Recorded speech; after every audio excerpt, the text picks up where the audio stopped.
जय श्रीराम। बहु प्रतीक्षार अंत आज आसीगला मंगलवार। तेणु आज भाविली सकाळु सकाळु उठी भिडियोटा सुट करी टिके समय परिवर्तन ये 4टा 4:30 बेलू को रेडी हो जाइली पूजा करने। तो मुझे प्रथम थाली सजेली। अच्छा, आपण मानकर ये 11 मंगलवार संकल्प को नहीं बहुत सारा प्रश्न, तो सही प्रश्नर उत्तर पाई मुझे आज गोटे लॉन्ग वीडियो भी बनई जोटा आज अपलोड हम। आपण मानक जहाँ भी प्रश्नर उत्तर सब कंसोलिडेट करी मु गोटे लॉन्ग वीडियो आज अपलोड कर जो मानक जहाँ भी प्रश्न अच्छी समस्त आंसर आज आपण मानक मिल जाव। चलते देखा मुझे आज पूजा विधि स्टार्ट करी आगे कहीदे मो एक्सपीरियंस।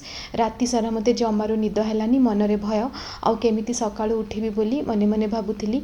बहुत सारा स्वप्न और बहुत सारा आशा नहीं हनुमान जी ना नहीं टिके शोई 4:30 केतबे बाजिगला मु भी जापारि। आ सका सका उठी गाधे पाधे रेडी हो जितेबाला मु मंदिर में भगवान को उठेवा आसिली मो भितर गोटे अलग प्रकार पॉजिटिव पावर आसी जाइथिला। किंतु माइंड कहूला चल तू करिपारिबु, किंतु मोर जो मन मन कहूला कि तू करिबुनी, चल छाड़िकी पळेबा। ए भलिया एक्सपीरियंस कौन पे हैला? जस्ट बिकॉज जो नेगेटिव जिनस गुड़ा आम पाखे थाए सेटा आमको हटाए, तो सेटा को मु बहुत कंट्रोल कली। आ विश्वास करंतु ए 11 थर हनुमान चालीसा मते 11 घंटा परी लगिला।